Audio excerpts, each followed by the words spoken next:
Donc, l'enregistrement est démarré. Bonjour Marilyn.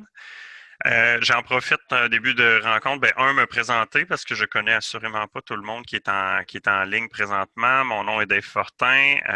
Je suis coordonnateur du réseau des tables intersectorielles régionales en saines habitudes de vie, mieux connu sous le nom des tirs SHV. Merci d'être ici cet après-midi pour la présentation sur les profils types des décideurs municipaux, puis aussi certaines données issues d'un sondage qui a été mené auprès d'acteurs municipaux. Je n'irai pas plus loin dans la description du contenu. C'est Marie-Claude qui pourra se présenter elle-même aussi dans quelques instants qui va approfondir ça.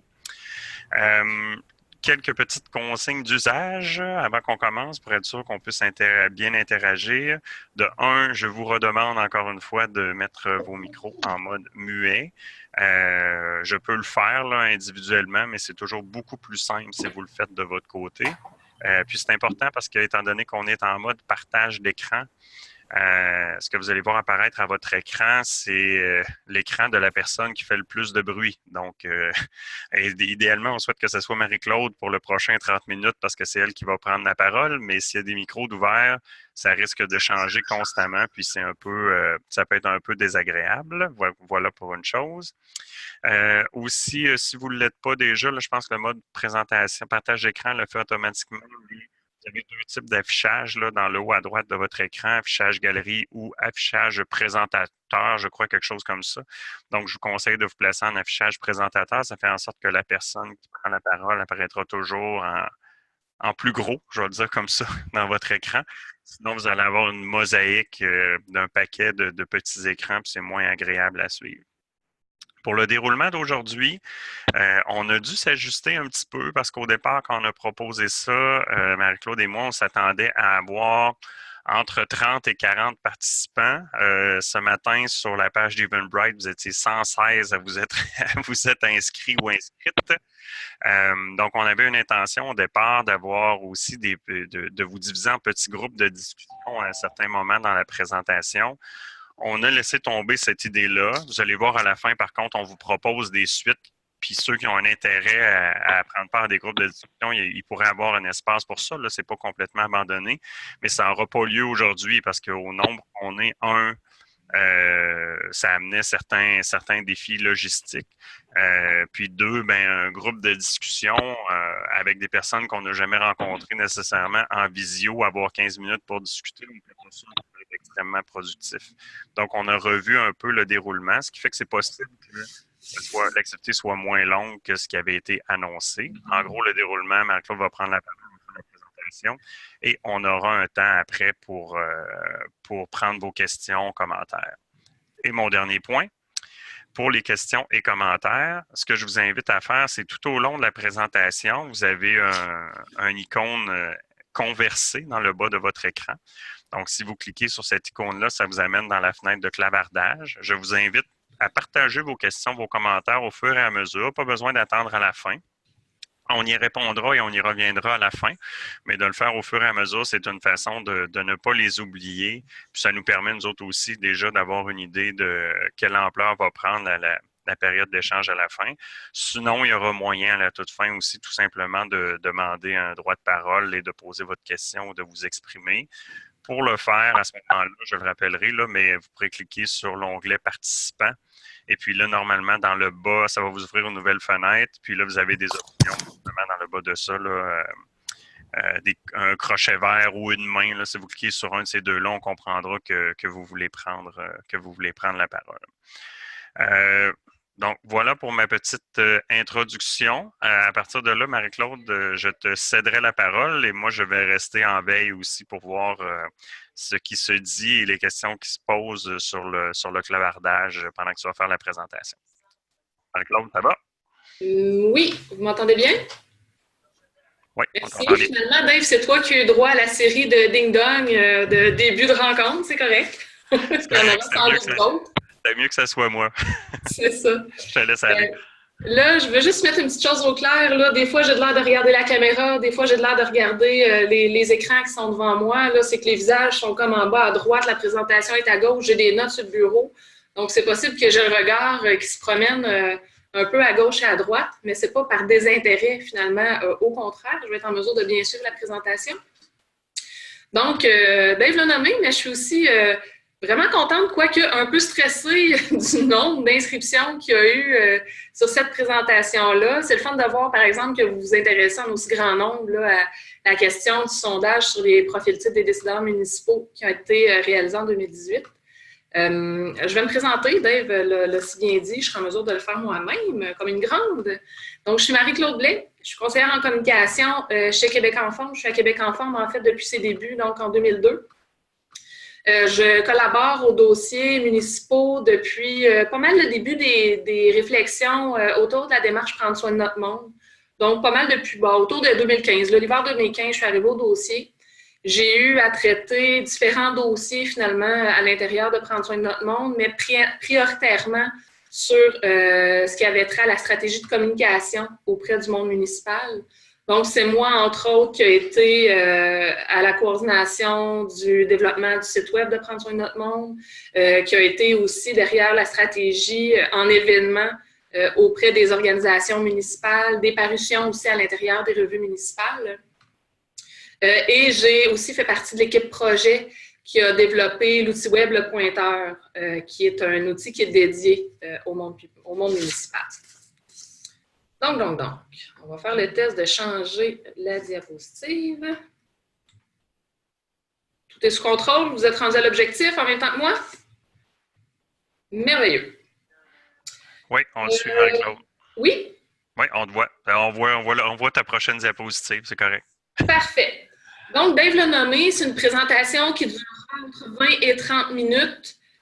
Tout va dépendre de mon débit de parole. Gênez-vous surtout pas, là, il peut m'arriver de parler vite. Donc, si c'est le cas, allez mettre une petite mention dans le chat. Dave là, va l'attraper, puis il va me ralentir. Il n'y a vraiment pas de malaise à ça. L'objectif de la présentation de cet après-midi, en fait, c'est clairement pas de se noyer dans les statistiques.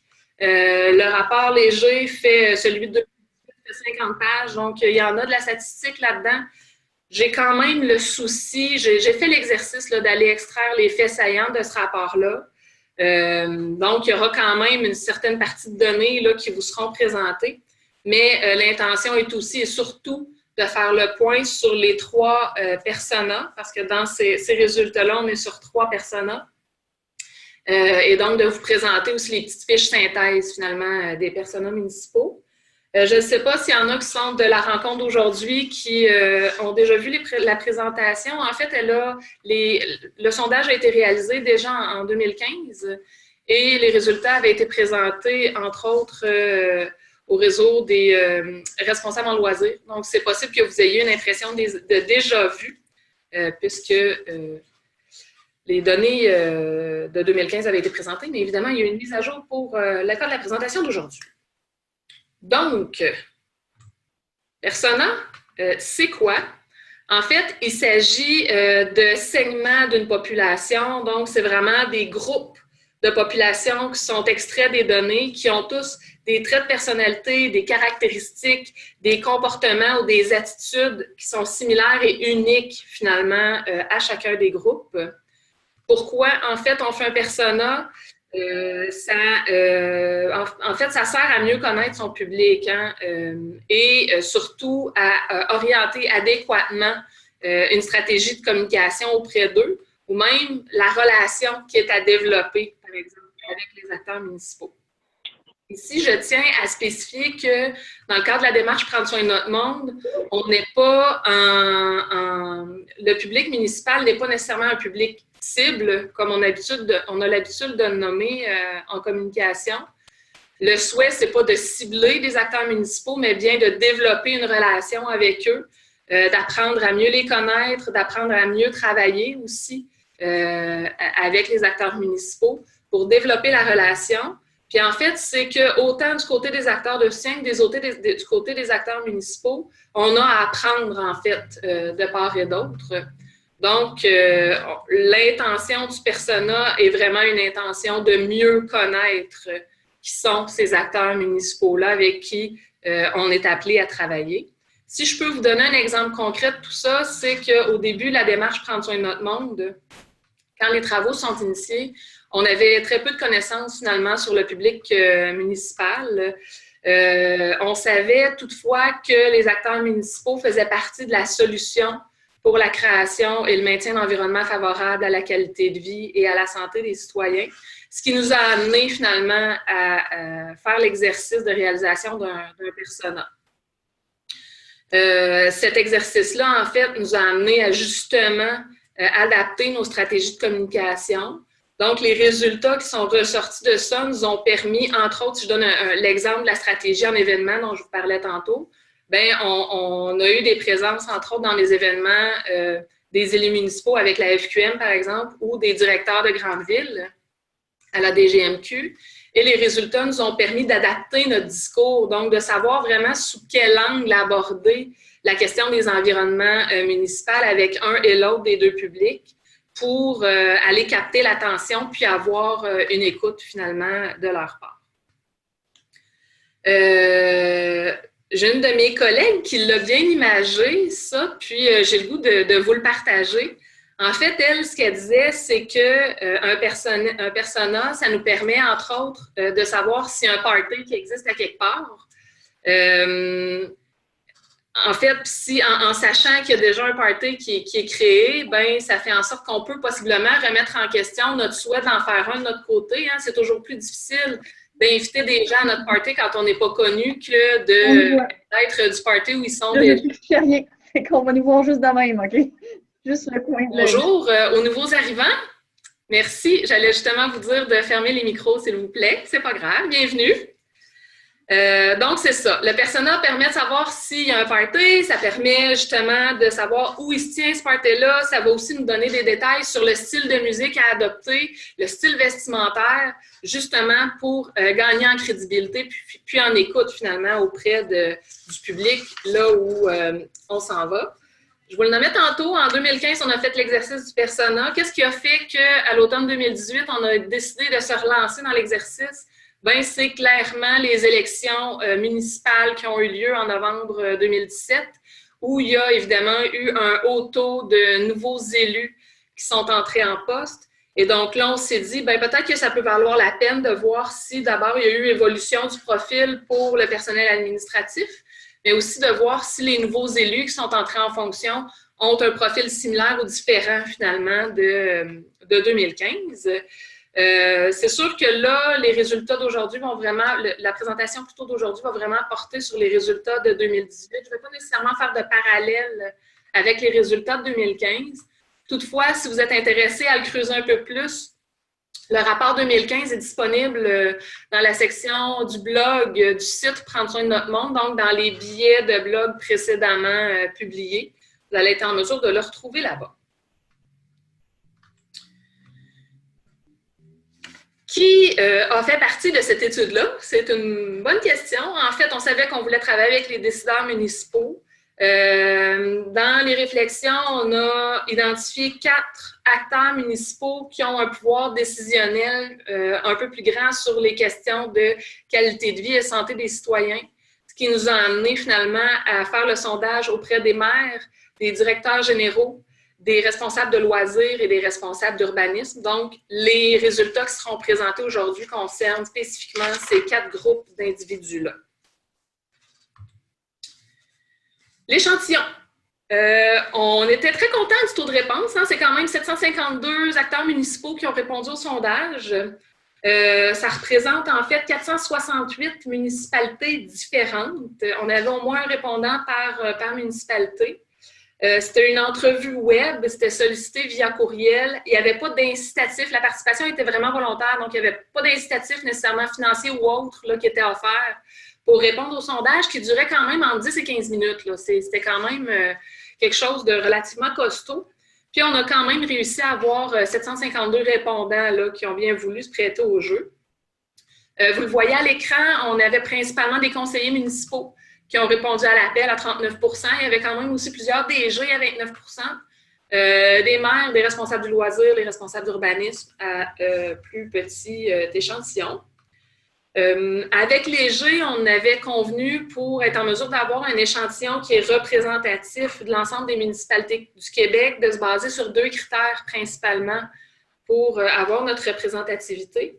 Et ces deux critères-là, en fait, portaient principalement sur le type de municipalité. Donc, est-ce que c'était un milieu rural, un petit, un moyen ou un grand centre de population? Et la région administrative, évidemment. Puis, une autre donnée intéressante que vous allez pouvoir voir aussi dans le rapport, c'est concernant le niveau d'ancienneté, finalement, des répondants. Il y a quand même 33% des répondants qui ont dit avoir 1 an et moins d'ancienneté dans leur organisation municipale, ce qui reste cohérent, en fait, avec le grand nombre de conseillers municipaux là, qui ont répondu au sondage. Encore un petit bout sur le profil des répondants. Non, les répondants au sondage n'étaient pas des transgenres. Je me plais à faire cette blague-là quand je fais la présentation. En fait, c'est que 56% de nos répondants étaient de sexe masculin contre 44% de sexe féminin. Et la majeure, finalement, donc 57% des gens qui ont participé à l'exercice font partie de la tranche d'âge des 45-64 ans, ce qui est assez représentatif aussi de ce qu'on voit là, au sein des municipalités. Ce qu'il faut nommer aussi, c'est que c'était principalement des francophones. Le questionnaire était disponible en anglais et en français. On a eu un taux de réponse de 93% de répondants francophones, contre 7% anglophones et autres. Concernant la représentativité des régions et des centres urbains, on voit qu'on a vraiment une majeure au niveau des milieux ruraux et des petits centres de population. 97% des répondants viennent de plus petits milieux. C'était quand même assez bien réparti entre l'Ouest, le Centre et l'Est. Donc, on avait 36 répondants qui provenaient de l'Ouest. On avait 34% des répondants qui venaient du Centre et 22% des répondants qui viennent de l'Est. Donc, tu sais, ça reste quand même une belle proportion québécoise. Et concernant les grands centres de population, on était à 8% là, qui provenaient de la région Montréal et 1% là, qui sont de la région de Québec. Une fois que je vous ai dit ça, je lis dans vos pensées et je vous entends tous vous questionner à savoir s'il sera possible d'avoir un profil persona municipal régional. Mais non, malheureusement, au risque de péter votre bulle, ce n'est pas possible de le faire. En fait, pour être en mesure de faire un profil régional, il aurait fallu avoir un nombre de répondants beaucoup plus élevé. Et qui dit nombre de répondants plus élevé dit coût de sondage beaucoup plus haut également. Donc, on n'a pas pu se permettre de se rendre jusque-là. Ça fait le tour du profil des répondants. C'est une petite base qui était nécessaire avant de se lancer vraiment dans la donnée concrète. Le sondage a porté principalement sur quatre volets. Donc, on est allé questionner les acteurs municipaux sur le niveau de priorité qui est accordé aux environnements favorables à la qualité de vie, sur leur perception de la responsabilité par rapport aux environnements favorables à la qualité de vie et à la santé, sur aussi l'intention de passage à l'action et sur la mise en action concrètement. Ce que je tiens à vous nommer, puis je ne le fais pas dans la présentation de cet après-midi, c'est que le rapport vient vraiment décortiquer les résultats. Donc, si vous avez à vous adresser à un groupe d'acteurs municipaux particuliers, je vais donner l'exemple des directeurs généraux de municipalité, par exemple, puis que vous souhaitez aller chercher une donnée qui est vraiment spécifique à ce groupe-là, sur un de ces éléments-là, bien, le rapport pourra vous le donner. Donc, je vous invite quand même aussi à le consulter puis à vous appuyer là-dessus là, dans vos préparations. Je pense que ça peut être assez intéressant. Donc, est-ce que les décideurs municipaux considèrent comme prioritaire d'agir sur les environnements favorables à la qualité de vie et à la santé de leurs citoyens? Roulement de tambour. Oui, quand même, la réponse était très positive. Les décideurs municipaux disent que leur municipalité considère de manière primordiale à 37 %, très prioritaire à 49 % et moyennement prioritaire à 12 % la préoccupation de la qualité de vie des citoyens. L'échelle de catégorisation, c'était vraiment primordial, très prioritaire, moyennement prioritaire et peu prioritaire. Donc, on voit que c'est 98 % des répondants qui considèrent ça important, finalement, là, qui accorde un niveau d'importance assez élevé, finalement, à la question des environnements favorables à la qualité de vie. Ce qui est drôle aussi dans le rapport, c'est qu'on est allé jusqu'à questionner les répondants sur leur perception du soutien qu'ils ont soit de l'élu ou du personnel administratif pour poser des actions finalement en matière d'environnement favorable. Et là aussi, la réponse a été quand même très positive. Donc, le personnel administratif a dit oui à 91 %, comme quoi il y avait le soutien des élus pour poser des actions. Et inversement, les élus, eux, ont dit avoir le soutien du personnel administratif à 89 %. Donc, on voit qu'il y a quand même une belle collaboration ou un beau soutien finalement entre les deux groupes d'individus au sein de la municipalité. Un petit corridor.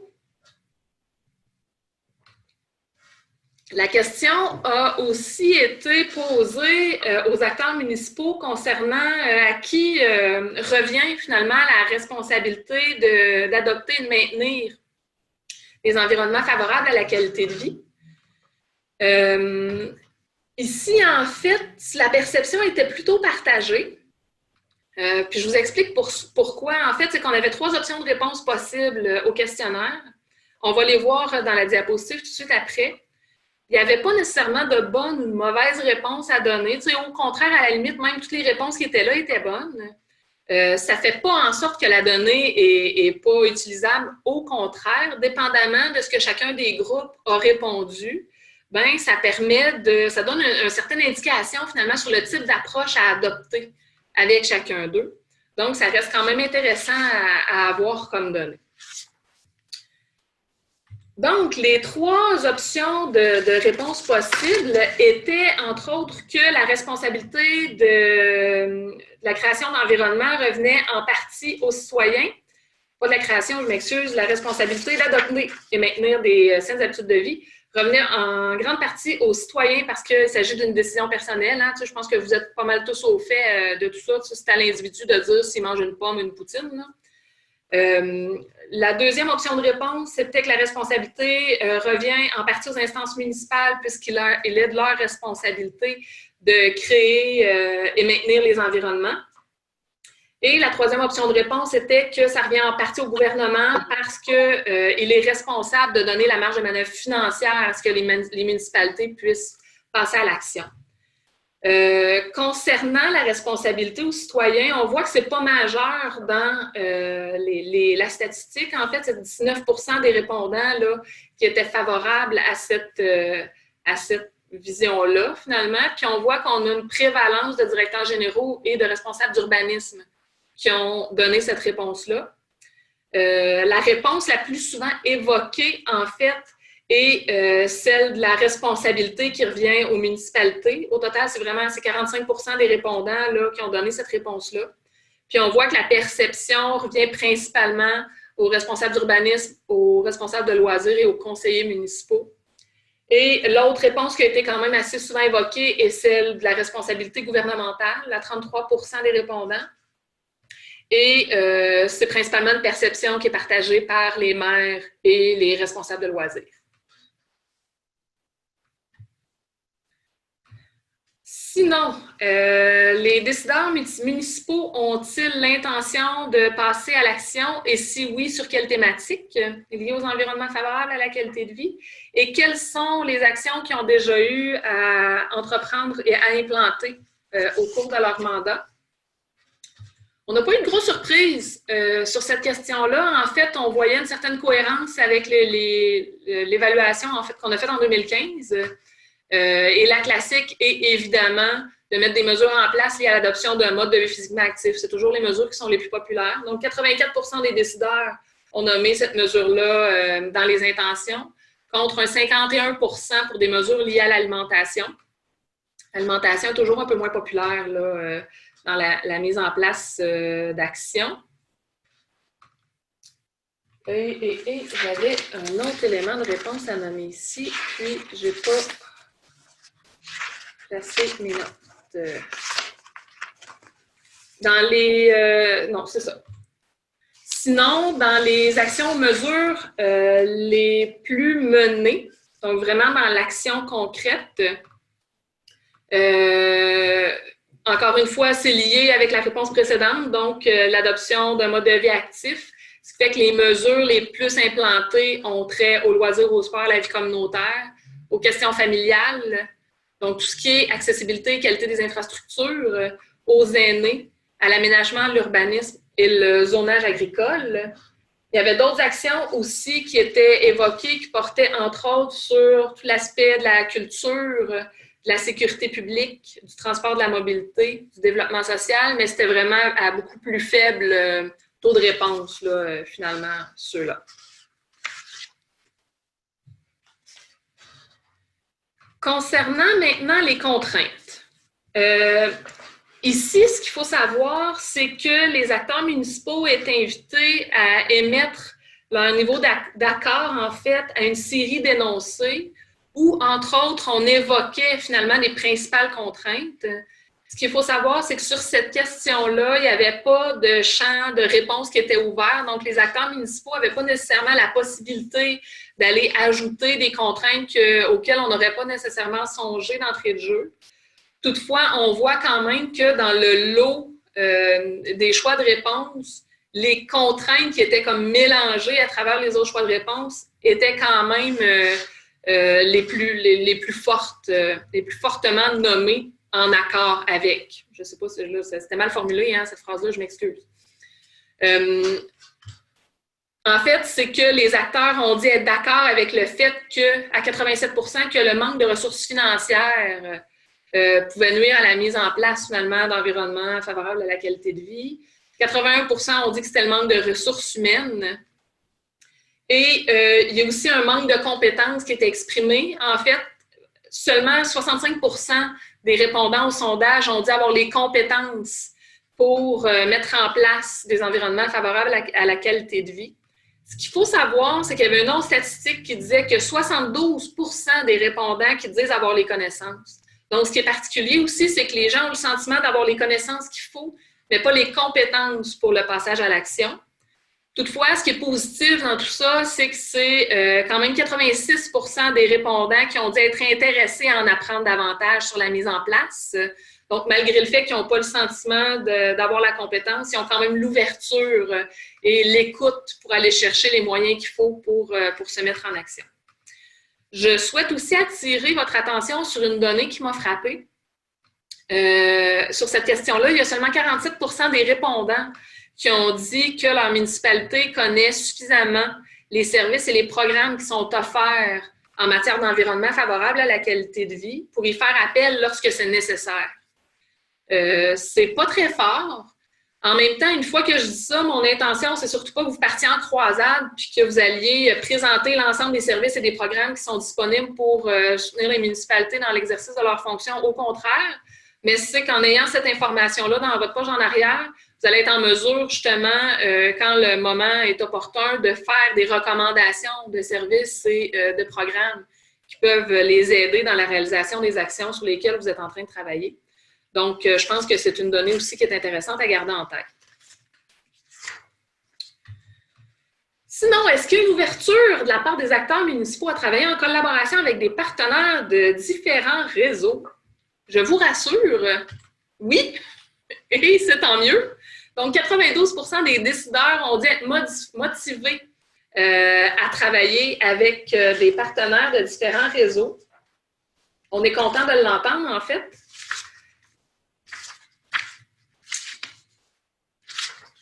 Voilà. Donc, maintenant, le persona. Qu'en est-il du persona dans tout ça? Donc, le prochain segment va principalement porter sur les petites fiches techniques qui ont été produites par l'équipe de Léger, justement, sur la segmentation qui a été faite. Comme je vous le disais d'entrée de jeu dans la présentation, dans l'analyse des résultats, Léger est vraiment allé extraire 3 groupes d'individus qui ont des comportements, des attitudes et des caractéristiques qui sont similaires. Donc, chaque groupe est vraiment unique. Je vous rappelle aussi, hein, il s'agit de mieux connaître qui est au party pour choisir la musique qui va assurément les faire danser. Donc, c'est l'intention. Avant toute chose, toutefois, je tiens à faire un avertissement et je me permets de vous lire la diapositive. Toute ressemblance avec des élus ou des décideurs de votre municipalité n'est que pure coïncidence. S'il vous plaît, et je le répète, s'il vous plaît, suite à cette rencontre-là cet après-midi, je vous invite à ne surtout pas décider d'appeler votre mairesse, encore moins si elle s'appelle Sylvie, puis vous allez comprendre tout de suite après. et lui dire qu'elle ne connaît absolument rien aux environnements favorables à la qualité de vie parce que c'est un rapport léger qui le dit. Puis si jamais vous décidez de faire ça, nommez pas mon nom non plus. J'ai encore des dossiers qui s'en viennent et des visites à aller faire dans les organisations municipales. Je ne voudrais surtout pas me faire lancer des tomates. En fait, avec le volet persona qui s'en vient, ce qu'il faut garder à l'esprit, c'est que le profil sociodémographique de chaque groupe révèle une tendance. Donc, il faut vraiment nuancer la présentation du résultat qui est là-dedans. Par exemple, le segment René, qu'on va voir tout de suite après, est décrit comme un homme, mais ça ne signifie pas que les femmes ne sont pas représentées dans ce segment-là. Ça veut seulement dire, en fait, que les hommes sont surreprésentés.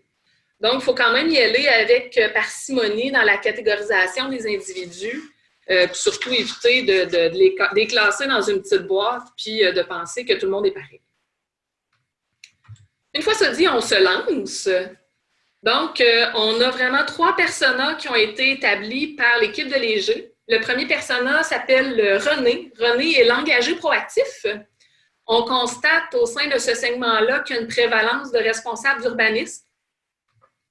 Le segment René représente quand même 46% des acteurs municipaux qui ont répondu à notre sondage. Donc, c'est quand même une bonne proportion de nos répondants. Ce qu'il faut savoir, c'est que René considère comme étant primordial l'importance accordée à la qualité de vie. Donc, si on se rappelle tantôt, hein, c'était primordial, très prioritaire, moyennement prioritaire, peu prioritaire. Donc, il est vraiment dans le top de la priorité accordée, ce qui est intéressant à constater. René est le persona, en fait, qui détient le plus haut niveau de connaissance, en plus d'avoir la plus grande motivation à travailler avec des partenaires qui proviennent de différents réseaux, ce qui fait de lui le persona le plus facile à rejoindre. Il y a des stratégies particulières que vous pouvez déployer avec le persona René. En fait, vous pouvez lui offrir les moyens nécessaires au développement de ses projets. Idéalement aussi, il faudrait être proactif pour bien connaître ses besoins en termes de ressources. Vous pouvez également lui fournir un maximum d'informations pertinentes en fonction des besoins, parce qu'il y a quand même un intérêt assez élevé là, à en apprendre davantage finalement sur les environnements favorables. Puis, ce qui est intéressant aussi, étant donné que René est considéré comme un ambassadeur des questions de qualité de vie et de santé, il peut être intéressant de l'inviter à partager ses connaissances, ses expériences avec les 2 autres personas. Donc, avec le persona Sylvie, avec le persona Chantal, que je vais vous présenter tout de suite après. Donc, ça peut être des stratégies intéressantes, finalement, à adopter avec lui. Sinon, notre deuxième segment est la volontaire préoccupée qui se nomme Sylvie. On constate que c'est une prévalence de mères et de mairesses, finalement, qui font partie de ce segment-là. Sylvie représente 34% des répondants, finalement, à notre sondage. Ce qu'il faut dire du segment, c'est que Sylvie, en fait, elle représente un fort potentiel pour la mise en place d'environnements favorables à la qualité de vie. Ça se trouve être quand même au centre de ses préoccupations, malgré qu'elle nomme comme étant une priorité moyenne, là, mais ça reste quand même quelque chose qui est au centre de ses préoccupations. Ce qu'il faut savoir, c'est que Sylvie est déjà en action, mais elle souhaiterait pouvoir en faire plus. Ce qui fait qu'elle n'en fait pas nécessairement plus et qu'elle admet manquer de connaissances, en fait, pour passer à l'action. Mais heureusement, elle a quand même le souhait de pouvoir en apprendre davantage. Donc, dans les stratégies à développer, là, ça fait partie justement des stratégies que de la fournir en information. Donc, dans les stratégies à déployer auprès d'elle, c'est évidemment de l'amener à des actions concrètes en répondant à son besoin d'information. Ça pourrait être prometteur aussi, hein, soit dit en passant, que de l'inviter à participer à des événements ou des conférences là où il est question des environnements favorables à la qualité de vie. Avec elle, il faut miser sur des actions concrètes qui ont fonctionné, sur des exemples de leviers ou de façons de faire innovantes pour passer à l'action. Puis ce sera la façon que vous aurez finalement là, pour davantage capter son attention. Je ferai ici une petite parenthèse en ce sens où vous allez voir notre troisième persona, en fait, la prévalence, en fait, dans ce segment-là, porte sur les directeurs généraux. Donc, vous constatez à la lecture des 3 personas que que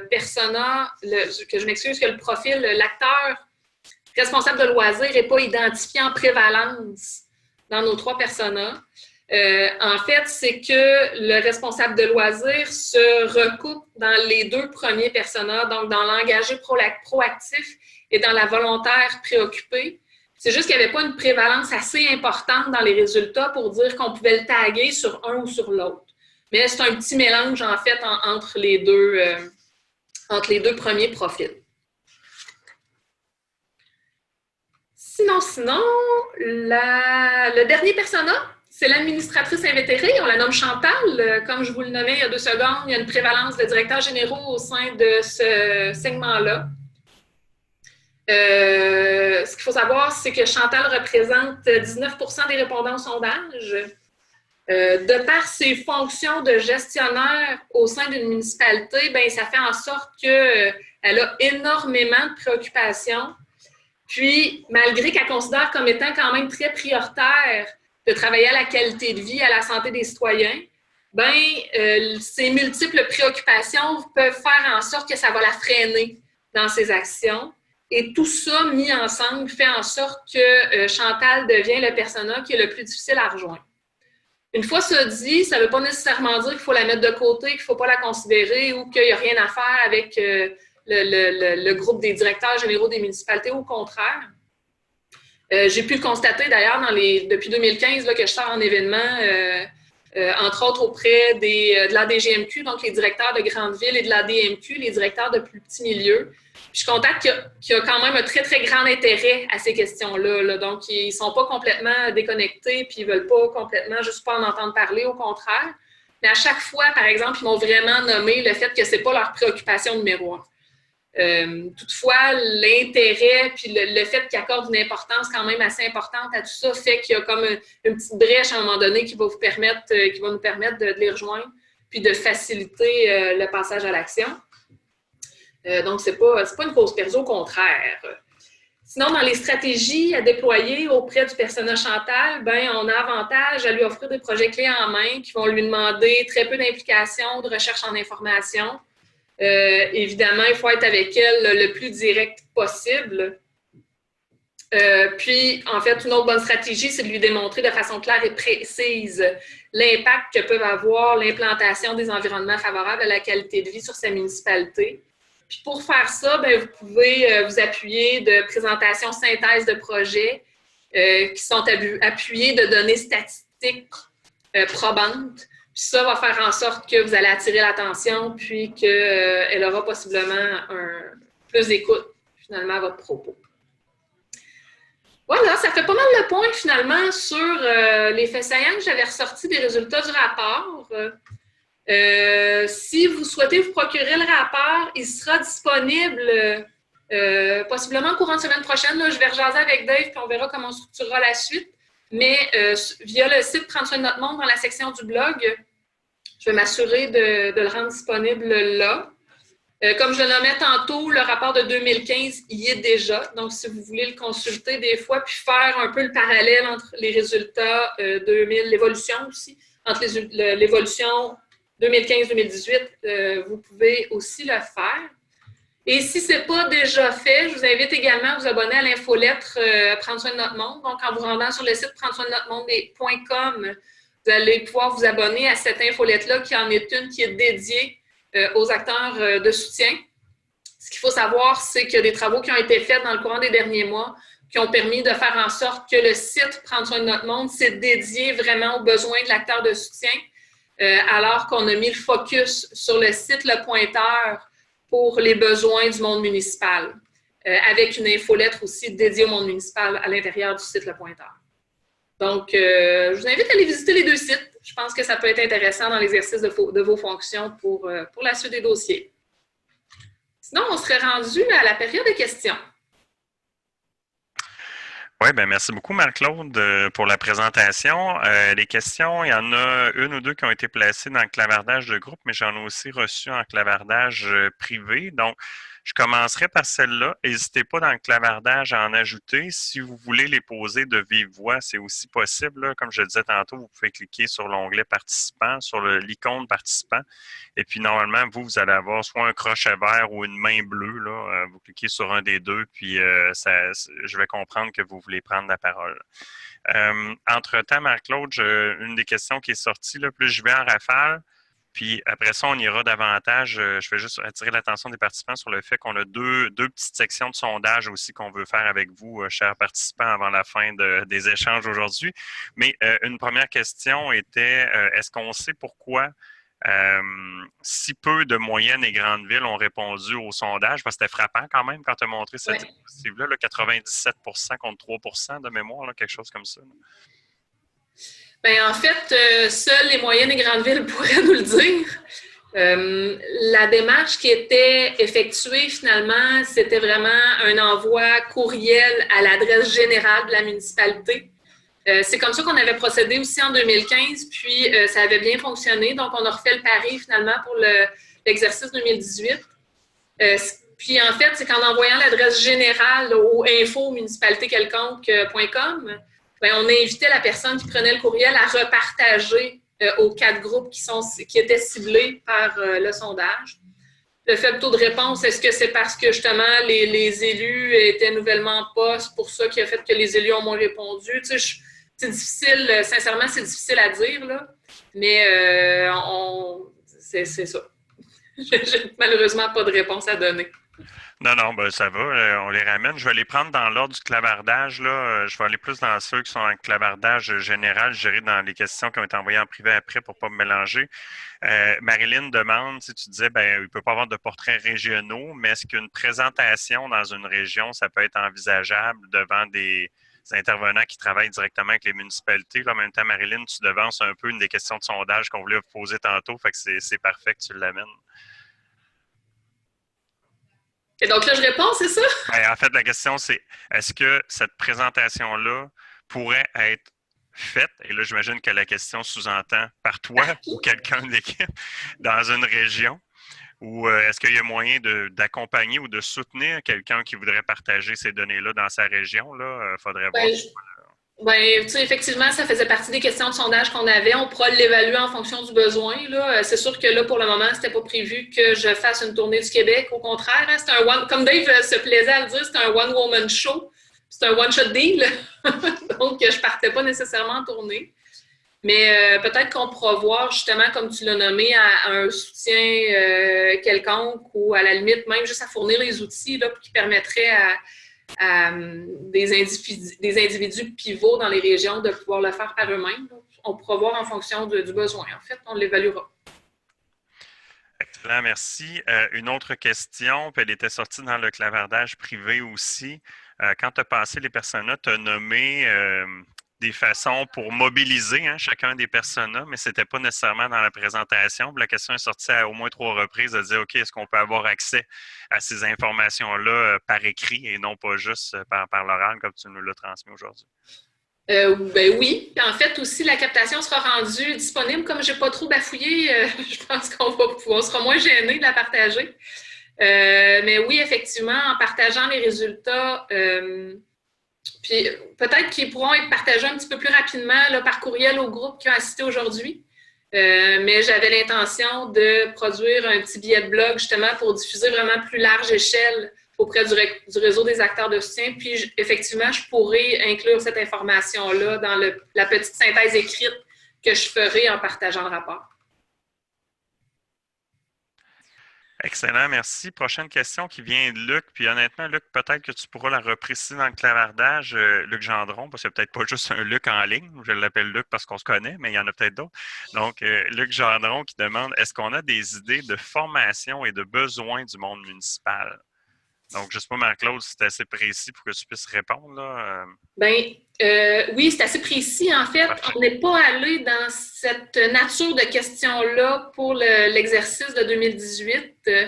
Ce qu'il faut savoir, par exemple, dépendamment à qui on s'adresse dans le monde municipal, si on s'adresse aux élus, les élus ne vont pas en formation. Donc, il faut déjà s'enlever ça de la tête. C'est davantage plus dans l'interaction que vous pourriez avoir avec les acteurs municipaux entre autres les élus, que vous pourriez passer certains contenus de formation plus spécifiquement. En termes de besoins en matière de connaissances, on pourrait possiblement faire des croisements dans les résultats avec les sujets qui les intéressent davantage versus les sujets qui les intéressent un peu moins pour justement être capable de pousser un peu plus loin. Mais non, on n'avait pas de questions spécifiques sur quelle serait la formation adéquate pour vous aider à poser des actions en matière d'environnement favorable. On n'avait pas cette question-là précisément posée dans le sondage. Excellent. Question qui vient de la gang de l'INSPQ. Il y en a quelques-uns de regroupés ensemble. En fait, il y a deux questions. La première, c'est si on compare au premier exercice de Persona puis aux résultats qui avaient été cumulés en 2015, est-ce qu'on voit des grandes différences? Est-ce qu'on a pu... Ben là, je traduis un peu leur question, là, mais quelles sont les grandes différences entre les deux résultats là, à 3 ans d'écart ou à peu près? OK, là, moi, je lis 2 questions. Oui, bien, il y en a 2. Puis, là, il y a celle. En fait, leur question était en gros les résultats de 2015. Est-ce qu'ils sont très différents? Puis, quels sont les outils de communication les plus lus? Celle-là, je ne l'avais pas abordée encore, mais si tu veux prendre les deux en même temps, vas-y. OK, c'est bon. Je l'ai nommé un peu en début de présentation. Je n'ai pas vu une grosse... j'ai vu une évolution dans l'analyse des résultats, mais je n'ai pas vu d'éléments majeurs qui m'ont frappé. Outre le fait que dans les résultats 2015, il y avait vraiment un persona spécifique, un segment spécifique qui représentait, où il y avait une prévalence de responsables de loisirs et qui avait sensiblement le profil c'est Sylvie. C'est ça, c'est Sylvie que... non, je m'excuse, de René. Donc, notre premier profil. Alors que dans les résultats de cette année, on voit qu'il y a vraiment... une répartition entre l'engagé proactif puis la volontaire préoccupée, comme je le nommais tantôt. Donc, moi, sincèrement, c'est ce qui m'a le plus frappé là, à la lecture des résultats de cette année. Sinon, tu sais, on voit qu'il y a une petite évolution en matière de plus de connaissances, d'avoir le sentiment d'avoir un peu plus de compétences. Tu sais, on voit que l'exercice qui a été réalisé par plusieurs acteurs au niveau des environnements favorables à la qualité de vie a porté ses fruits là, au cours des 3 dernières années, mais c'est pas tranché au couteau que c'est flagrant et frappant, une évolution très marquée sur un point précis. Sinon, l'autre question aussi, on a cette question-là posée de différentes façons, en fait, dans le rapport. Puis là, je ne rentrerai pas nécessairement dans le gros détail de ça, mais on a posé une question, entre autres, sur... je prends la bonne place. Sur les sources d'information et la fréquence de consultation. On voit qu'on reste, puis ça, c'était aussi ce qu'on avait découvert en 2015 quand on a fait le sondage. On est principalement sur les médias traditionnels, donc c'est ce qu'ils consomment comme information. Télé, journaux locaux, radio, là, c'est pas mal dans le top 3 des résultats. Sinon, on a eu des questions aussi sur la notoriété de certains ONG. Puis là, on est en mesure de voir est-ce qu'il y a des ONG qui sont plus ou moins connues que d'autres, finalement, auprès des acteurs municipaux. Puis, on avait des questions aussi concernant l'utilisation des services et des contenus de ces organismes-là qui a permis de justement aller chercher la statistique aussi sur le niveau de connaissance des différents organismes. Je ne sais pas si ça répond à la question. Bien, si jamais ça ne répond pas, je vous inviterai, groupe de l'INSPQ, à relancer une sous-question dans le clavardage. On pourra s'y attaquer. Il y a 2 autres questions qui sont arrivées dans le clavardage entre-temps. Une de Roselyne Clément, l'autre de Stéphanie Boivin. Donc, commençons par celle de Roselyne qui demandait, je pense que c'est dans une réponse que tu as donnée tantôt, ce Marc-là. Oui. Pourquoi dites-vous que les élus ne vont pas en formation? En fait, c'est pas moi qui le dis, ça. Je reprends les propos d'un collègue avec qui je travaille depuis 2015, que vous connaissez sans aucun doute, qui est Denis Marion, qui est, entre autres choses, maire d'une municipalité à Montérégie. Et en fait, ça fait partie des caractéristiques des élus, là, eux, et en fait, puis encore une fois, c'est un peu comme les personas, ça ne veut pas dire que je dis que les élus ne font pas de formation, que c'est nécessairement catégorisé à tout le monde. Mais de manière générale, c'est pas quelque chose qui court nécessairement ou quand ils assistent à des événements de cette nature-là, c'est pas nécessairement nommé comme ça auprès d'eux, là. Donc, ça fait juste partie, en fait, de la caractéristique et de la spécificité des élus municipaux. J'aurais le goût d'ajouter d'une certaine génération, mais peut-être que je vais faire lancer des roches si je dis ça comme ça. Je vais dire que c'est Denis qui l'a dit. Là. Ça va être... C'est ça, c'est Denis qui l'a dit. Stéphanie demande est-ce que le sondage nous fait part du meilleur moment dans l'année pour interpeller les élus, les conseillers municipaux? Non, par exemple, non, parce que de toute façon, c'est différent d'une municipalité à l'autre. J'en ai pas. Tout dépend toujours de la nature des dossiers, des priorités, des actualités aussi de la municipalité. Donc, il n'y a pas nécessairement de meilleurs moments ou de moins bons moments. C'est sûr qu'il y a des périodes qui sont plus achalandées. On pense entre autres à la fin de l'automne où les acteurs, en fait, c'est principalement les élus qui ont à boucler les budgets. Donc, c'est souvent là une période qui est moins propice à la collaboration. Mais tu sais, sinon, j'ai jamais eu, moi, d'écho vraiment franc, comme quoi qu'il y avait des périodes spécifiques où il n'y avait rien à faire, là, au contraire. Excellent. Autre question, là, je ne peux pas dire précisément de qui ça vient parce que c'est un MOST 9400. Donc, la question, tu la vois, là, c'est tantôt tu as parlé de questions sur la notoriété de certains ONG, pardon. Oui. Est-ce qu'on sait quelles étaient les ONG qui étaient listées dans le sondage? Il y en avait quand même une bonne série, effectivement.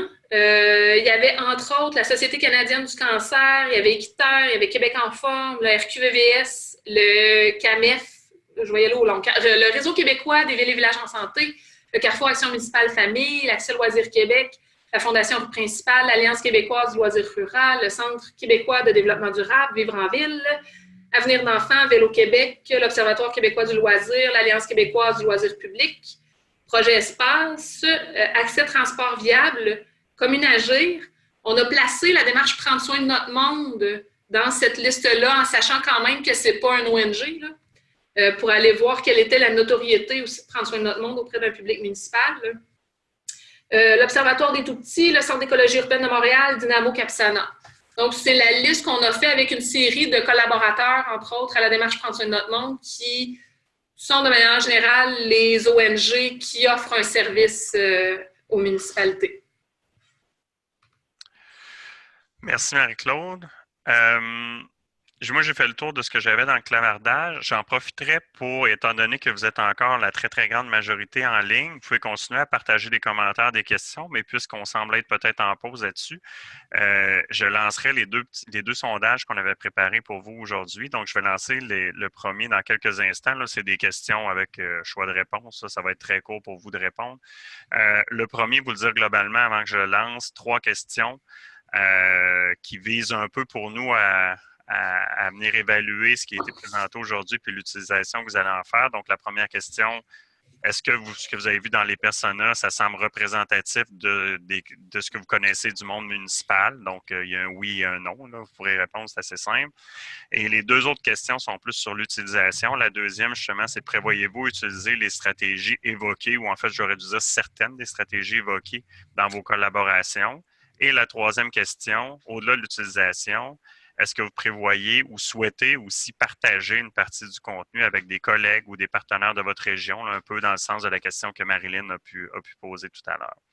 Donc, je lance ce sondage. Je vous demande de prendre le temps d'y répondre. Et ensuite de ça, on en aura un autre petit sondage qui va nous permettre de mieux cibler s'il y a des suites à donner à cette rencontre-là. Donc, voilà, c'est parti. Je vous invite à répondre. Dave, c'est correct si j'arrête le partage d'écran? Oui, je pense que oui. Ça devrait pas nuire. Et pour le sondage, si jamais la fenêtre de sondage ne s'est pas ouverte, c'est peut-être parce que votre bloqueur de pop-up sur votre ordinateur est activé. Donc, si vous êtes en mesure de le désactiver, normalement, la fenêtre va apparaître dans les secondes qui vont suivre. Là, c'est un problème, évidemment, sur lequel moi, je n'ai pas le contrôle à partir d'ici. C'est vous qui contrôlez ce bout-là à partir de votre ordinateur. Mais là, je vois qu'il y a plusieurs réponses qui rentrent. Donc, pour la plupart, vous avez accès. Et on va regarder les résultats ensemble après.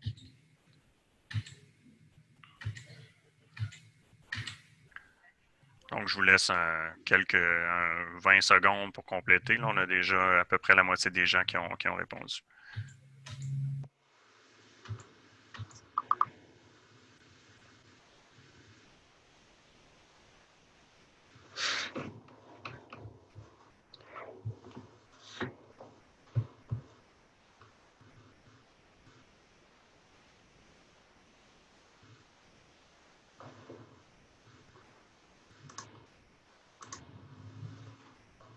Dave, après ça, je pourrais revenir sur une question de l'INSPQ qui a été posée aussi dans le chat.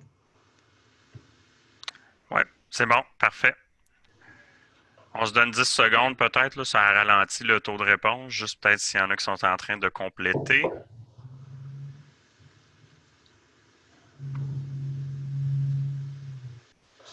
Donc voilà, je vais clore le sondage. Et là, normalement, je crois que vous allez pouvoir voir les résultats si je vous les partage. Marc-Claude, est-ce que tu peux me dire si tu les vois à l'écran? Oui. Excellent. Donc, vous le voyez, là, la question, est-ce que les personnages sont représentatifs à 96%? La réponse est oui.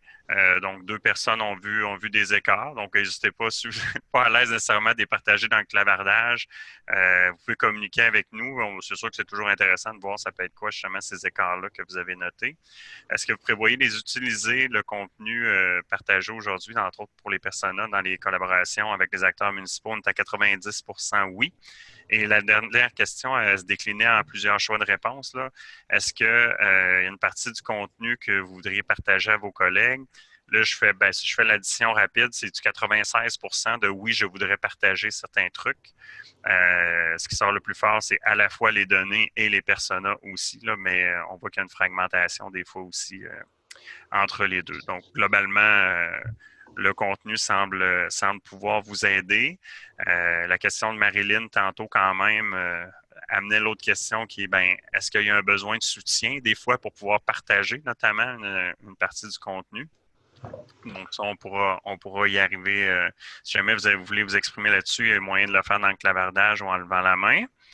Donc, ça, c'était une première question de sondage. Marc-Claude, tu peux peut-être y aller avec la question qui venait de l'INSPQ pendant que je prépare, le prochain sondage. La question était de qu'en est-il de la notoriété des DSP? On n'a pas questionné spécifiquement sur la notoriété des DSP. Toutefois, tantôt, quand il était question justement de l'ouverture à travailler en collaboration avec différents partenaires, vous avez sans doute constaté une petite hésitation de ma part après avoir nommé la statistique qu'on voyait en ligne sur la diapositive. Et j'ai constaté que ma note de commentaire ne s'était pas imprimée. Donc, ce que je ne vous ai pas nommé, c'est que oui, effectivement, il y a 92% des répondants au sondage qui disaient être motivés à travailler avec des partenaires provenant de différents réseaux.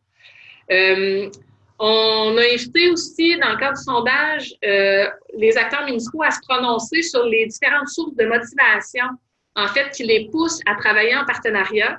Et là, il y en a 2 qui sont ressortis un peu plus forts que les autres. Puis encore une fois, là, comme il y a une autre question qui était formulée de cette façon-là, il y avait à se prononcer sur leur niveau d'accord avec des énoncés.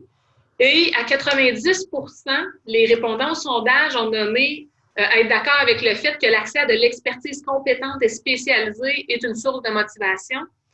Mais aussi, ils sont d'accord à 74% que le support provenant du milieu de la santé facilite les actions. Donc, je pense que c'est une donnée qui devient hyper intéressante à avoir aussi là, de votre côté. Donc, ils sont quand même favorables à cette collaboration-là là, avec les acteurs du réseau de la santé. Et puisque c'est à peu près sur la même question, je te laisserai aller. Là, la suivante, tu as parlé de notoriété des directions de santé publique, mais les URLS aussi n'ont pas été mentionnés pendant la présentation. Est-ce que ça faisait partie de ce qui a été évalué? Vite comme ça, de mémoire, non. Il me semble que non. Puis là, évidemment, hein, vous comprendrez que je n'ai pas nécessairement les 50 pages de sondage en tête. Donc, il faudrait que je fasse un petit retour dans les résultats pour vraiment m'en assurer. Mais tu sais, si je regarde la liste des ONG qui étaient là, les URLS n'y étaient pas listés. OK. Le RLS travaille souvent avec les municipalités déjà aussi, là. En tout cas, des fois, même particulièrement dans les régions qui font partie du 97% qui ont répondu, là. Mais bon, c'est bon. On sait qu'ils ont déjà pas mal de liens, des très, très bons liens à plusieurs endroits, là, mais on n'a pas Oui. nécessairement plus de précision dans le cadre du sondage. Mais c'est correct. Non. La question était posée. OK. J'irai avec le deuxième sondage. On vous a dit tout à l'heure en début de présentation qu'on avait dû revoir un peu notre plan de match là, parce qu'on devait vous laisser du temps pour discuter entre vous, en faisant des plus petits groupes avec certaines questions qu'on voulait vous proposer. À cause du nombre d'inscriptions, on a laissé tomber, mais on ne peut pas nécessairement le laisser tomber à tout jamais. Donc, le prochain sondage, deux questions assez simples qui visent à voir si ça vaut la peine qu'on donne des suites à ça en tant que groupe. On comprend que vous allez donner des suites à ça, vous, dans vos régions, on l'a vu par les réponses d'avant. Mais les deux questions qu'on vous pose, dans le fond, c'est est-ce que vous êtes intéressé à prendre part à un groupe de discussion, d'échange à propos des collaborations avec certains acteurs du monde municipal? Donc, oui ou non, c'est assez facile. Et une fois, si vous avez répondu oui, ben là, il y a une deuxième question qui est parmi les quatre, non pas les trois personas, là, mais les quatre types d'intervenants municipaux, je vais le dire comme ça, dont Marc-Claude a parlé. Donc, les maires, les directeurs généraux, les responsables de loisirs, responsables d'urbanisme, à propos desquels vous auriez le goût de discuter avec des gens de d'autres régions, de discuter stratégie, réalité, type d'approche, etc. Donc, c'est les deux questions que je vais vous lancer. Pour la deuxième question, vous pouvez en choisir plus qu'un. Ce n'est pas nécessairement de choisir celui qui vous intéresse le plus. Puis, je fais juste vous dire que ça ne vous engage à rien. C'est juste que nous, c'est un petit coup de sonde. Là. Si on se rend compte qu'il y a 8 personnes seulement d'intéressés, ben on fera peut-être quelque chose avec ces 8-là. On ne réfléchira pas à une grande stratégie, mais si le niveau d'intérêt est très grand, ben là, on va planifier une séquence un peu plus établie, puis on va y aller aussi en fonction des préférences selon le type d'acteur municipal. Je lance le sondage à l'instant. Je vous laisse y répondre encore une fois dans la prochaine minute.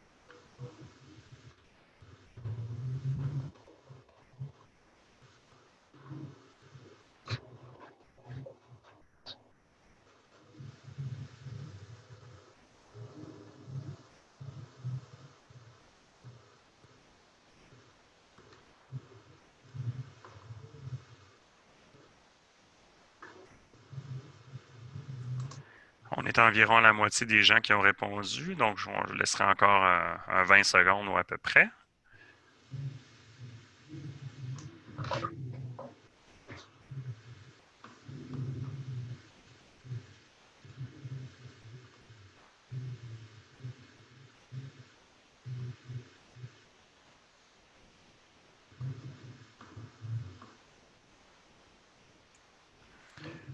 Un dernier 10 secondes pour les gens qui n'auraient pas encore répondu. On est un petit peu plus en haut des 2 tiers, je pense, présentement.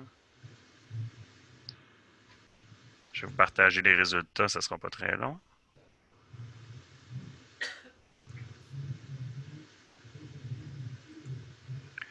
Donc voilà. Ah, ouais, t'as une con. Oh, ah, bon, OK. J'ai coupé ça avant que tu puisses y intervenir. Ou, Non, mais en fait, il y a quelqu'un qui disait si nous ne sommes pas intéressés, nous ne pouvons pas soumettre nos réponses. Ah ouais, ben Fait c'est que je ne bizarre. sais pas si c'était Pourtant, parce il y que en a c'était qui ont coché non puis que la réponse a entré. Je sais pas. Ah, bon. Ouais. Vous les avez à l'écran, là, de toute façon. Ben moi, je trouve ça intéressant, soit dit en passant, parce qu'on se doutait qu'il allait quand même avoir une masse de personnes qui allaient avoir un intérêt d'aller un petit peu plus loin en formule groupe, là, parce que ceux qui disent non, je comprends que c'est pas nécessairement parce que vous voulez pas aller plus loin, c'est pas ça l'idée, mais dans la formule qu'on propose. Mais ce que je trouve intéressant, c'est quand on décortique la question 2, donc 31 personnes qui ont le goût d'aller plus loin, mais des 4 types d'intervenants en dessous ont tous au moins 20 répondants. Ça veut dire que la plupart des gens qui ont le goût d'aller plus loin ont le goût d'y aller sur plusieurs. Donc, ça veut dire que dans nos suites, je vais juste vous l'annoncer à tout le monde en même temps. Marc-Claude et moi, on avait prévu évidemment travailler là-dessus et revenir avec une proposition assez rapidement dans les prochaines semaines. Mais il va falloir qu'on s'adapte aussi, que c'est peut-être pas nécessairement 4 groupes de discussion différents, là, parce qu'on risque de demander aux gens de se réimpliquer 4 fois à peu près dans la même affaire. Donc, on va ajuster évidemment les mécanismes qu'on va vous proposer en conséquence de ça. Mais on retient cet intérêt-là. Puis, on retient que la plupart des gens qui ont l'intérêt n'ont pas l'intérêt juste envers un type d'intervenant municipal. Donc, c'est ce qu'on va prendre en considération aussi pour vous revenir là, possiblement au retour de la relâche là, avec un peu plus de précision par rapport à ça. Marc-Claude, est-ce que tu voulais compléter là-dessus? Non, tu as pas mal tout dit, là. Ça va. En fait, je regardais surtout la nouvelle question qui s'était ajoutée au chat. Oui, je viens de l'avoir. Puis, en fait, moi, j'ai pas vu la nouvelle question, mais là, on me dit que pour finir le sondage, il fallait cocher la question 2. Donc, ça vient peut-être, vois-tu, je pensais que j'avais bien activé les options, mais ça a l'air que non. Fait que ça vient peut-être un peu tromper les résultats de la question 2, mais quand même, je pense que la tendance est assez forte. Je vais te laisser y aller. Oui, je vois qu'il y a une question par rapport aux grandes municipalités. Oui, en fait, non, on n'avait pas nécessairement l'intention d'aller plus loin de ce côté-là. Ça n'empêche pas, toutefois, que si le besoin est nommé, Montréal et Québec, de faire un exercice de votre côté. Mais on n'avait pas nécessairement prévu de pousser d'autres sondages pour les grandes villes.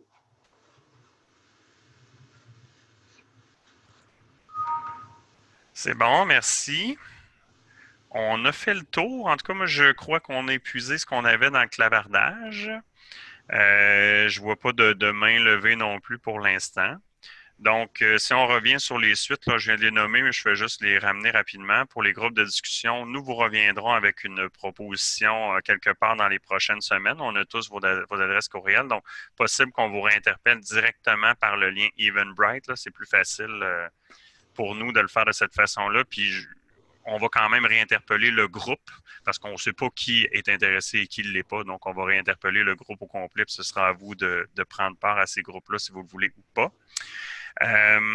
Pour les gens qui sont membres du réseau, la page Basecamp du réseau des tirs, je vous rappelle que c'est toujours un espace où vous pouvez aller partager vos questions, expliquer les avancées, les bons coups que vous avez faits à l'ensemble du groupe. Si jamais vous n'êtes pas membre de cette page-là, vous dites, ah ouais, il y a des gens qui jasent de ça sur un genre de forum d'échange. Vous pouvez m'écrire. Vous avez mes coordonnées par l'invitation que vous avez reçue de toute façon. Donc, écrivez-moi. Il n'y a pas de comité de sélection. On ajoute les gens qui veulent faire partie du groupe sans trier. Donc, vous pouvez en faire partie sans problème. Donc, voilà pour les suites. Donc, des nouvelles probablement d'ici 2 ou 3 semaines par rapport au groupe de discussion. Marc-Claude, est-ce que tu voulais ajouter quelque chose en conclusion de ton côté? Non, mais je suis vraiment contente, par exemple, de voir les nombreuses questions qui ont été posées. Moi aussi, je reste disponible aux besoins, là, à la limite, par Dave, comme c'est ces coordonnées que vous avez, ou via l'adresse info de Prendre soin de notre monde aussi. Si jamais vous avez des questions plus pointues ou des besoins particuliers, n'hésitez pas à me faire signe, ça me fera plaisir là, de vous répondre. Donc, il n'y a pas de gêne. Puis là-dessus, je vous souhaiterais une bonne fin d'après-midi. Pareillement pour moi, merci d'avoir été là. Un gros merci à toi, Marie-Claude, pour cette bonne présentation claire et précise. Et puis, bonne fin de journée à tout le monde. Au revoir. Merci.